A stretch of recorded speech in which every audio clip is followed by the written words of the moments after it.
today's topic is concentration terms.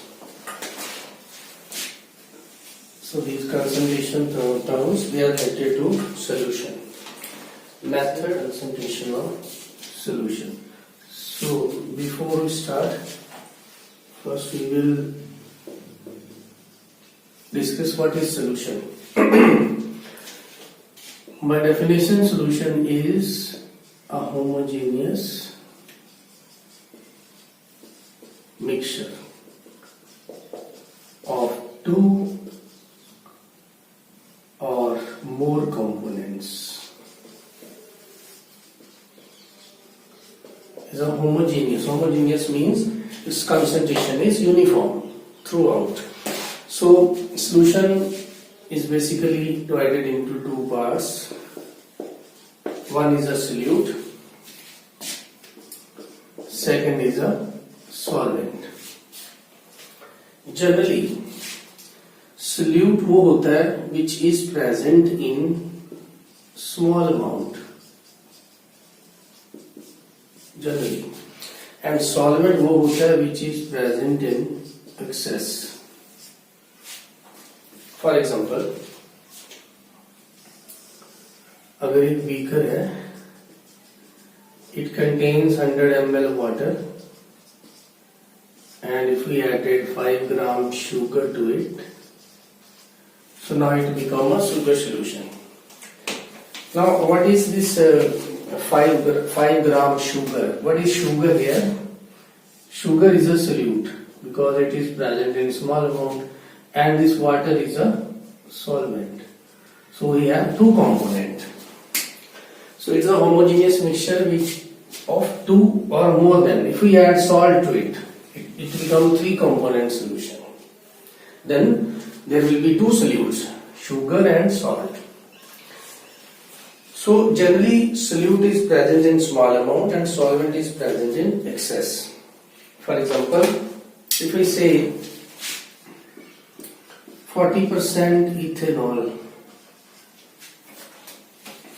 solution, अगर कुछ नहीं दिया इसका मतलब ये वाटर में है, तो which is solute? Now solute is your ethanol. Out of 100 it is 40, means it is present in small amount. If I write 60% ethanol solution, again in water, now absolute कौन है? Now absolute is water, because when ethanol is 60%, it means our water is present 40%. So lesser amount component is generally known as solute. Second thing is how to recognize our solvent or solution. The overall identity, or you can say the texture of the solution will resemble with the solvent. Means जो आपका solution बनेगा वो solvent जैसा होगा. जैसे ये आपका solution है, sugar solution, तो it is like water, it is not like sugar. Sugar is solid in nature. Water is liquid, it means your solution is also liquid. It means your solvent is water. So next, concentration terms. तो solution की definition में क्या आ जाता है कि एक दो या दो से ज्यादा कंपोनेंट होते हैं इसमें. जो स्मॉलर अमाउंट में हो उसको क्या बोलते हैं? सोल्यूट. जो ज्यादा अमाउंट में प्रेजेंट हो उसको बोलते हैं सॉल्वेंट. अब आ जाता है कंसंट्रेशन टर्म्स. तो कंसंट्रेशन टर्म्स को मैं दो पार्ट में डिवाइड कर रहा हूं. क्यों कर रहा हूं? क्योंकि इसके बेस पे क्वेश्चंस आते हैं नीट में भी और जेईई मेन में भी. तो अभी मैं बताऊंगा कैसे क्वेश्चन पूछते हैं. तो इसमें दो ग्रुप हैं. एक है ग्रुप ए, दूसरा बना लेते हैं ग्रुप बी. ए में जो भी कंसंट्रेशन टर्म्स आएंगी वो होंगी वॉल्यूम रिलेटेड, और बी में जो भी कंसंट्रेशन टर्म्स आएंगी वो होंगी मास रिलेटेड. अब जो ए में कंसंट्रेशन टर्म्स आएंगी वो होंगी टेम्परेचर डिपेंडेंट. क्यों होंगी? Because volume depends upon temperature. और जो बी में आएंगी वो होंगी टेम्परेचर इंडिपेंडेंट। क्यों होंगी इंडिपेंडेंट? बिकॉज मास के ऊपर टेम्परेचर का इफेक्ट नहीं पड़ता। बस इसी पॉइंट के ऊपर वो पूछते हैं, 4 दे देंगे कोई भी कंसंट्रेशन टर्म और पूछेंगे विच out of the following is will not effect by the temperature. तो ऐसे क्वेश्चन आते हैं। तो इस पार्ट में फर्स्ट है परसेंट बाय वॉल्यूम। इसको परसेंट V बाय V भी लिखते हैं। सेकंड जो है वो आ जाता है percent weight by volume. Third जो इसमें आएगा वो आएगा मोलैरिटी। और फोर्थ जो इसमें आएगा वो आएगा नॉर्मेलिटी। मोलैरिटी को कैपिटल एम से और नॉर्मेलिटी को कैपिटल एन से लिखते हैं। तो ये 4 कंसंट्रेशन टर्म्स हैं जो ग्रुप 1 में आएंगे। अब ग्रुप 2 में क्या आएगा? नंबर 1 परसेंट बाय मास, और इसको हम परसेंट वेट बाय वेट लिखेंगे। सेकंड आएगा हमारे पास मोल फ्रैक्शन, इसको x से लिखते हैं, स्मॉल x। थर्ड आएगा हमारे पास मोलैरिटी, स्मॉल m से लिखेंगे। और फोर्थ जो आएगा वो आएगा ppm, पार्ट्स पर मिलियन। तो ये 4 ए ग्रुप में होगी, 4 बी ग्रुप में होगी। अब जो ए ग्रुप में है they are volume related, B group में दे आर मास रिलेटेड। तो अगर ए को बी में या बी को ए में चेंज करना हो तो हमें किस चीज की जरूरत पड़ेगी? डेंसिटी की।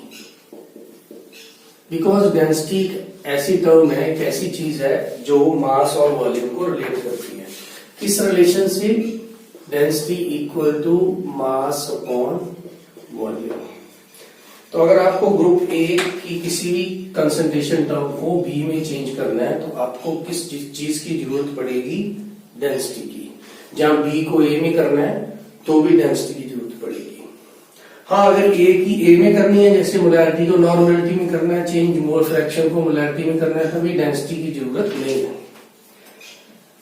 तो ये थी टोटल 8 टर्म्स। तो अब 1 बाय 1 डिस्कस करेंगे। तो first is percent by volume.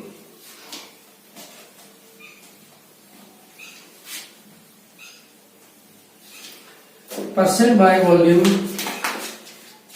Is the first concentration term. इसको और क्या बोलेंगे? Percent V by V। तो जब V बाय V लिखते हैं इसका मतलब जो फर्स्ट वाली V है that is for solute and second वाली दैट इज फॉर सोल्यूशन। तो परसेंट का मतलब हो जाता है 100%। तो इसका अगर हम फार्मूला लिखें तो परसेंट V बाय V कैसे लिख सकते हैं? Volume of solute, volume of solution into 100, ये फॉर्मूला रहेगा। तो अभी ये जो सोल्यूशन का वॉल्यूम है ये किसके इक्वल हो जाएगा? Volume of solvent plus volume of solute. Because solution के अंदर 2 कंपोनेंट है, एक सोल्यूट है और दूसरा क्या है? सॉल्वेंट। दोनों को ऐड करेंगे तो वॉल्यूम ऑफ सोल्यूशन आ जाएगा। अब जैसे एक एग्जांपल लेके एक्सप्लेन कर रहा हूं। सपोज आपको दे दिया 20% ethanol aq solution V by V। तो अब इसका मीनिंग क्या होगा? इसका मीनिंग होगा 20 ml ethanol. Ethanol is solute, aqueous means water में है। तो 20 ml ethanol is present in 100 ml solution. Why 100 because percent means 100। तो आप इसको ऐसे भी लिख सकते हो 20 ml इथेनॉल इन 80 ml वाटर। वाटर क्या है हमारा यहाँ पे? सॉल्वेंट। कैसे पता चला वाटर सॉल्वेंट है? आपको दिया एक्वस सॉल्यूशन। तो अब दोनों का सम, ये आपके पास क्या हो जाता है? सल्यूट, और ये क्या हो जाता है? सॉल्वेंट। तो दोनों का सम क्या होगा? 100 ml। तो ऐसे इस पे एक छोटी सी प्रॉब्लम करेंगे। P1 प्रॉब्लम है, how many ml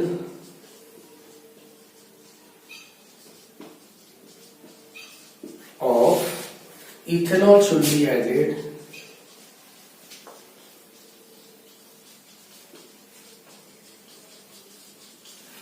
how many ml ethanol should be added in 250 ml of water to obtain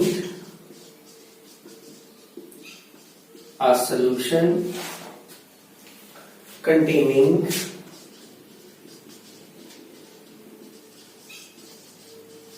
80% V by V of solvent। अब इसमें थोड़ी सी गड़बड़ क्या कर दी उसने, आपको V by V क्या दे दिया? सॉल्वेंट। 80% V by V दे दिया सॉल्वेंट। आपकी ये जो डेफिनेशन है, ये जो फार्मूला है, वो किसके अकॉर्डिंग लिखा है हमने? सोल्यूट के अकॉर्डिंग।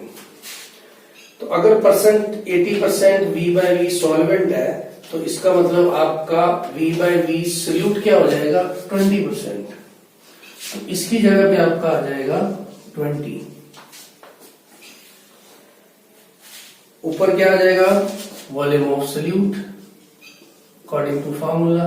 नीचे क्या आ जाएगा? Volume of solute plus volume of solvent. क्योंकि नीचे सोल्यूशन था, हम इसको क्या लिख सकते हैं? Volume of solute plus volume of solvent into क्या आ जाएगा आपका? 100। तो इसमें वैल्यू पुट करेंगे, तो वॉल्यूम ऑफ सोल्यूट को V ले लेते हैं, तो ये बन जाएगा आपका 20 equal to V by V plus, अब सॉल्वेंट का वॉल्यूम कितना होगा? दिया हुआ है 250 ml वाटर, ये दिया हुआ है, तो यहां पे आ जाएगा 250 इंटू हो जाएगा 100। तो इसको आप सॉल्व करोगे तो ये आ जाएगा हमारा, ये कट गया 5 से, 5V equal to V plus 250, यहां लिख रहा हूं 5V equal to V plus 250, 4V equal to 250 और V आपका किसके इक्वल आ जाएगा? 62.5 ml। तो ये ऐसे आपका आंसर है जो वो आएगा। तो सिर्फ ध्यान क्या रखना है कि अगर 80% V by V सॉल्वेंट लिखा है, तो इसका मतलब है 20% V by V क्या होगा? सोल्यूट। चलो नेक्स्ट, अब सेकंड पे जाते हैं। सेकंड जो कंसंट्रेशन टर्म थी ग्रुप ए में, वो थी percent weight by volume. Second percent weight by volume. अब वेट बाय वॉल्यूम को हम कैसे लिखेंगे? Percent weight by volume. देखो जो ये जो W है दैट इज फॉर सोल्यूट, इसका मतलब है आपको सोल्यूट ग्राम में लेना है। V का मतलब सोल्यूशन, सोल्यूशन आपका 100 ml होगा, तो हम लिखेंगे weight of solute upon volume of solution into 100। ये तो इसका फॉर्मूला हो गया। अब इसकी एग्जांपल देके एक्सप्लेन कर रहा हूं। सपोज आपको 20% दे दिया sugar solution weight by volume, तो इसका मीनिंग आप क्या लिखोगे? अब इसका मीनिंग लिखोगे 20 gram sugar present in 100 ml solution. अब आप ये नहीं लिख सकते 20 gram sugar plus 80 ml water, because वो वॉल्यूम है, ये मास है। तो इसके लिए सपोज एक और एग्जांपल है, आपको दे दिया है an aqueous solution contains 30% weight by volume of urea और डेंसिटी दे दी सोल्यूशन की, कह रहा है if density of solution is the density given is 1.2 ग्राम पर ml। तो अब हमें क्या करना है, मास निकालना है, सोल्यूट का कितना है, सॉल्वेंट का कितना है और सोल्यूशन का कितना है। तो हम पहले इसका मीनिंग लिख लेंगे।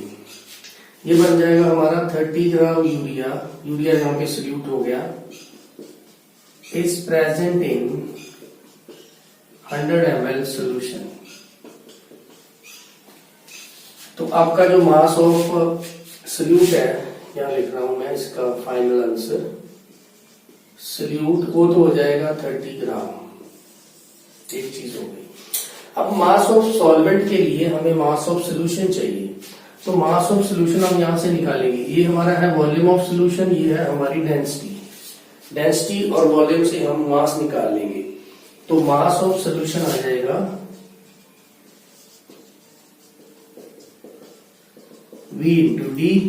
तो आपका वॉल्यूम है 100, डेंसिटी है 1.2, तो 120 ग्राम आपका क्या आ जाता है, मास ऑफ सोल्यूशन। अब तीसरी चीज क्या बची,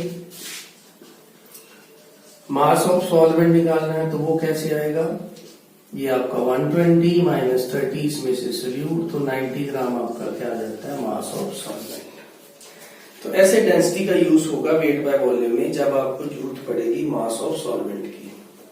ये थी आपकी सेकेंड टर्म। थर्ड हमारी आ जाती है द वेरी इंपॉर्टेंट मोलैरिटी।